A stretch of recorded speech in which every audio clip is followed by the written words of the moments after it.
নমস্কাৰ শ্ৰদ্ধাৰ শিক্ষাগুৰুসকল মই মোৰ ইউটিউব চেনেললৈ পোনপ্ৰথমে আপোনালোকক স্বাগতম জনাইছোঁ শ্ৰদ্ধাৰ শিক্ষাগুৰুসকল আজি আমি এই ভিডিঅ'টোৰ জৰিয়তে এটি গুৰুত্বপূৰ্ণ লিভ সম্পৰ্কে আমি আলোচনা কৰিম আমি গম পাওঁ ৰাজ্যৰ যি প্ৰাধিকৃত আৰু চৰকাৰী বিদ্যালয়সমূহৰ লিভ আছে এই লিভসমূহৰ বিষয়ে আমি লিষ্ট আছে আমি সেই বিষয়ে আমি অৱগত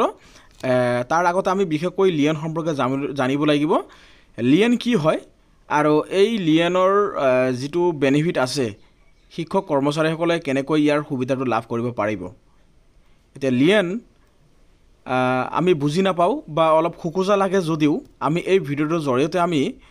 আমাৰ এই সমস্যাটো আমি সমাধান কৰিব বিচাৰিছোঁ আশা কৰোঁ ভিডিঅ'টোৰ জৰিয়তে আপোনালোকে নিশ্চয় উপকৃত হ'ব শ্ৰদ্ধাৰ ছাত্ৰছাত্ৰীসকল লিয়ন হৈছে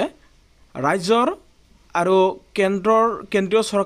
চৰকাৰী যিবিলাক কৰ্মচাৰী আছে এই কেন্দ্ৰীয় আৰু ৰাজ্য চৰকাৰৰ কৰ্মচাৰীসকলৰ কাৰণে এটি সুবিধা তেওঁলোকৰ এটি ৰাইট হয় আৰু এই ৰাইটটো তেওঁলোকে উপভোগ কৰিব পাৰে ৰাজ্যৰ যিমান গভৰ্ণমেণ্ট এমপ্লয় আছে এই এমপ্লয়সমূহৰ বা কৰ্মচাৰী আছে এই চৰকাৰী কৰ্মচাৰীসকলৰ কাৰণে এটা ৰাইট হয় এই ৰাইটটো বিশেষকৈ ৰেগুলাৰ পোষ্টত কৰ্মৰত হৈ থকা শিক্ষক কৰ্মচাৰীসকলৰ বাবেহে দিয়া হৈছে বিশেষকৈ যিসকলে ৰেগুলাৰ পোষ্টত কৰ্মৰত হৈ আছে তেওঁলোকৰ কাৰণেহে এই লিয়নৰ সুবিধাটো আছে ৰেগুলাৰ পোষ্টৰ পৰা সাপোজ কোনোবা শিক্ষক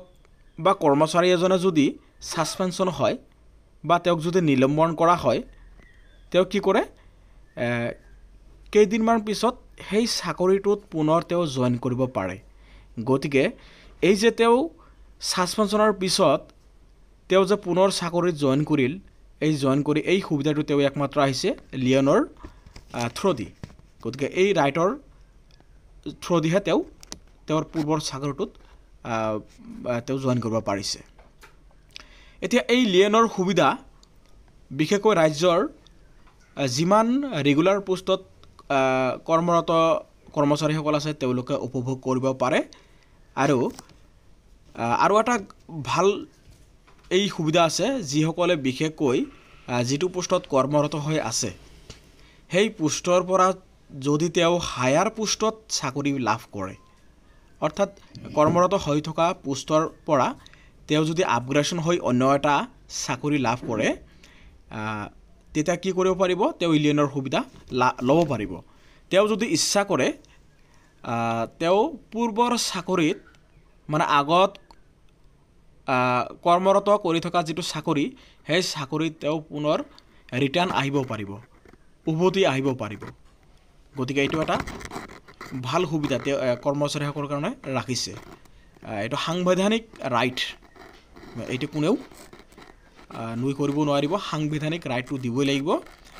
তেওঁ যদি পুনৰ কি কৰে আগৰ পোষ্টত ৰিটাৰ্ণ আহিব বিচাৰে মানে ঘূৰি আহিব বিচাৰে 2 বছৰৰ ভিতৰত তেওঁ আহিব পাৰিব পূৰ্বৰ পোষ্টত গতিকে শ্ৰদ্ধাৰ শিক্ষাগুৰুসকল আপোনালোকে এই কথাটো মনোযোগ দিব লিয়নৰ সুবিধাটো হৈছে কি যদি আপগ্ৰেডেশন পোষ্টত বা নতুন হায়াৰ পোষ্টত তেওঁ যদি জয়েন কৰে তেওঁ যদি আগৰ অসুবিধাৰ কাৰণে বা সমস্যাসমূহৰ কাৰণে পূৰ্বৰ চাকৰিত আহিব বিচাৰে তেতিয়াহ'লে 2 বছৰৰ ভিতৰত তেওঁ ৰিটাৰ্ণ আহিব পাৰিব আৰু ইফাল কৰি কেন্দ্ৰীয় আৰু ৰাজ্য চৰকাৰৰ পৰা আৰু 1 বছৰ বঢ়াই দিয়া হৈছে তাৰ মানে 3 বছৰৰ ভিতৰত 1 বছৰত 365 দিন এনেকৈ 365 × 3 মাৰি দিব আপোনালোকে যিমান দিন হয় ইমান দিনৰ ভিতৰত আৰু 1 বছৰ বঢ়াই দিয়া হৈছে গতিকে 3 বছৰৰ ভিতৰত তেওঁ পূৰ্বৰ চাকৰিত ৰিটাৰ্ণ আহিব পাৰিব কিছুমানে কি কৰে আগৰ চাকৰিটো যদিও ভাল আছিল অন্য এটা হায়াৰ এডুকেশ্যনত যায় কিন্তু তেওঁৰ ৰাজ্যৰ ষ্টেটৰ পৰা কি কৰে অন্য এটা ষ্টেটলৈ যায় বা চেন্ট্ৰেল গভৰ্ণমেণ্টৰ চাকৰি কিছুমান পায় গতিকে এই চেন্ট্ৰেল গভৰ্ণমেণ্ট চাকৰিৰ পৰা তেওঁ যদি আকৌ কি হ'ব বিচাৰে পুনৰ চাকৰিত আহিব বিচাৰে তেনেহ'লে 2 বছৰৰ ভিতৰত তেওঁ আহিব পাৰিব আৰু সমস্যাসমূহ যদি সমাধান নহয় তেওঁ আৰু 1 বছৰৰ এনেকৈ বঢ়াই দিয়া হয় 3 বছৰৰ ভিতৰত আহিব লাগিব এই ক্ষেত্ৰত তেওঁৰ ৰাইট আছে আৰু এটা কথা মন কৰিব তেওঁ পূৰ্বৰ চাকৰি যোগদান কৰাৰ সময়ত যদি বিভিন্ন সমস্যাৰ সন্মুখীন হয় বা অফিচিয়েলি যদি প্ৰব্লেম ফেচ কৰায় তেতিয়াহ'লে তেওঁ ৰাইট আছে, তেওঁ ক্লেইম কৰিব পাৰিব। আৰু এইটো কৰিলে যোনে প্ৰব্লেম ফেচ কৰাইছে বা চাকৰি যোগদান কৰিবলৈ নিদিয়ে বা সমস্যাৰ সৃষ্টি কৰে তেন্তে হ'লে কি হ'ব, তেনেহ'লে আপোনাৰ সংবিধান অনুসৰি সেই প্ৰব্লেম সৃষ্টি কৰা মানুহজনৰ ওপৰত একশ্যন লোৱা হ'ব আৰু তেওঁৰ পানিছমেণ্ট দিয়া হ'ব। গতিকে এইটো ৰাইট টু এডুকেশ্যন, যেনেকৈ ছাত্ৰ ছাত্ৰীসকলৰ কিছুমান ৰাইট টু এডুকেশ্যন একমতে থাকে, সেইদৰে শিক্ষক বা অন্যান্য কৰ্মচাৰীসকলৰ কাৰণেও লিয়েনৰ এক্ট মতে বা ৰাইট মতে তেওঁলোকৰ পূৰ্বৰ চাকৰিত থাকিব পাৰিব। গতিকে এই প্ৰব্লেমটো বা যি লিয়ন সম্পৰ্কে এটা গুৰুত্বপূৰ্ণ ইনফৰ্মেশ্যন আছিল এইটো আমাৰ ক্লিয়াৰ হ'ল। আৰু লগতে আৰু এটা কথা আছে, যদি তেওঁৰ আগৰ পোষ্টত লিয়ন যিটো তেওঁলোকৰ যিবিলাক সমস্যা আছিল লিয়ন ইনক্লুড হৈ থাকে, যদি আগৰ কৰ্মৰত পোষ্টত যদি লিয়ন ইনক্লুড হৈ থাকে, তেওঁ কিমান দিন লিয়নত মানে ছুটিত আছিল সেইবিলাক যদি থাকে, তেওঁ হায়াৰ পোষ্টত যেতিয়া জইন কৰিব, সেই জইন কৰাৰ পিছত ছিষ্টেমেটিকলি কি হ'ব, তেওঁৰ পূৰ্বৰ লিয়ন অট'মেটিক নতুন যিটো হায়াৰ পোষ্টত থাকিব, সেই হায়াৰ পোষ্ট যিটো কৰ্মৰত কৰি থাকিব সেইটোত কি হ'ব, এড হৈ যাব, অট'মেটিকেলি এড হৈ থাকিব। আৰু অফিচিয়েলি যদি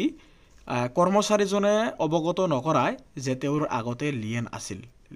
বা লিয়ন সেই সময়তে তেওঁৰ আছিল, যদি তেওঁ অৱগত নকৰায় তেওঁক কি কৰা হ'ব, কোনো শাস্তি দিব নোৱাৰিব বা তেওঁক কোনো পানিছমেণ্ট দিব নোৱাৰিব। আৰু তেওঁক যদি অৱগত নকৰে কোনো একশ্যনেই ল'ব নোৱাৰিব, এইটো তেওঁৰ ৰাইট হয়। গতিকে লিয়ন সম্পৰ্কে আমি ভালেকেইটা ইম্পৰ্টেণ্ট আপডেট গম পালোঁ। এই সুবিধাটো কণ্টেক্সুৱেল টিচাৰসকলে ল'ব নোৱাৰিব। এই সুবিধাটো ল'বলৈ হ'লে ৰাজ্যৰ পাৰ্মানেণ্ট পোষ্টত কৰ্মৰত কৰ্মচাৰী হ'ব লাগিব, তেতিয়াহে তেওঁলোকে লিয়নৰ সুবিধাটো ল'ব। আমি বহুতো সময়ত দেখা পাওঁ কিছুমানে কি কৰা হয়, চাকৰিৰ পৰা ছাছপেনশ্যন কৰা হয়। আপোনালোকেও গম পায়, ছাছপেনশ্যন যেতিয়া কৰা হয় তেতিয়া সেই মানুহজনে কি কৰে, অফিচিয়েলি দৌৰা-দৌৰি কৰি হাইকোৰ্টৰ অৰ্ডাৰ লৈ তেওঁ কি কৰে, 6 মাহ বা 1 বছৰ পিছত পুনৰ আগৰ কৰ্মৰত চাকৰি তেওঁ জইন কৰে। এই সুবিধাটো ক'ৰ পৰা পায়, তেওঁ একমাত্ৰ লিয়নৰ থ্ৰুদিহে লাভ কৰে। আৰু এই লিয়নৰ সুবিধাটো যিটো আমি অলপ আগতে আলোচনা কৰিলোঁ, অফিচিয়েলি ইনক্লুড হৈ থাকে যেতিয়া তেওঁ হায়াৰ পোষ্টত জইন কৰিব, আগৰ লিয়নকেইটা এড হৈ থাকিব। তেওঁ ইচ্ছা কৰিলে কি হ'ব, আকৌ যেতিয়া 2 বছৰৰ ভিতৰত বা 3 বছৰৰ ভিতৰত তেওঁ যদি পূৰ্বৰ কৰ্মৰত চাকৰিত আহি মানে যোগদান কৰিব বিচাৰে, তেতিয়াহ'লে লিয়নৰ কথাটো এই ওপৰৰ পৰা আকৌ তলত আহি যাব। গতিকে এইটো এটা ভাল সুবিধা দিছে লিয়নৰ, যিটো আমি বেনিফিট পালোঁ প্ৰায় 3 বছৰ। গতিকে আশা কৰোঁ এনেকুৱা সমস্যা সকলো শিক্ষকৰ নহয় বা কৰ্মচাৰীসকলৰ নহয়, কিন্তু এতিয়া চাকৰিৰ কথা, চাকৰি জীৱনৰ কথা ক'ব নোৱাৰি, কেতিয়া কি হৈ যায়। দিনক দিনে নতুন নতুন আপডেশ্যন বস্তুবিলাক আপগ্ৰেডেশ্যন হৈ আছে, সমস্যাসমূহ ইনক্ৰিজ হৈ আছে। যেনেকৈ শিক্ষা ক্ষেত্ৰত অসম চৰকাৰে বিভিন্ন ধৰণৰ যদি বন্ধ দিছে, বিভিন্ন ধৰণৰ CL বা অন্যান্য ছুটি মঞ্জুৰি কৰিছে, তাৰে ভিতৰতে লিয়নৰ বিষয়ে আমাক কিছুমানে প্ৰশ্ন কৰিছে। লিয়নৰ বিষয়ে যে এটা ভিডিঅ' বনাবলৈ আমি লিয়ন সম্বন্ধে এই ভিডিঅ'টো প্ৰস্তুত কৰিলোঁ। আশা কৰোঁ এই ভিডিঅ'টোৰ জৰিয়তে শ্ৰদ্ধাৰ শিক্ষাগুৰুসকলে নিশ্চয় উপকৃত হৈছে। এনেকুৱা ধৰণৰ ইনফৰ্মেশ্যনসমূহ যদি আৰু খোকোজা লগা কুৱেশ্যন থাকে আমাক নিশ্চয় কমেণ্ট বক্সত জনাবলৈ নাপাহৰিব। আমি ভিডিঅ' আকাৰে আপোনালোকক আমি অৱগত কৰিম, জনাই দিম। আৰু ভিডিঅ'টো ভাল লাগিলে নিশ্চয় লাইক কৰিবলৈ নাপাহৰিব আৰু আমাৰ এই ইউটিউব চেনেলটো ছাবস্ক্ৰাইব কৰিবলৈ নাপাহৰিব, কিয়নো আমাৰ এই ইউটিউব চেনেলৰ জৰিয়তে শিক্ষামূলক বিভিন্ন অফিচিয়েল ন'টিফিকেশ্যন আৰু এডুকেশ্যনেল ইনফৰ্মেশ্যন আমি ধাৰাবাহিকভাৱে দি আহিছোঁ আৰু দি থাকিম। আজিলৈ ভিডিঅ'টো সামৰণি মাৰিছোঁ। ধন্যবাদ।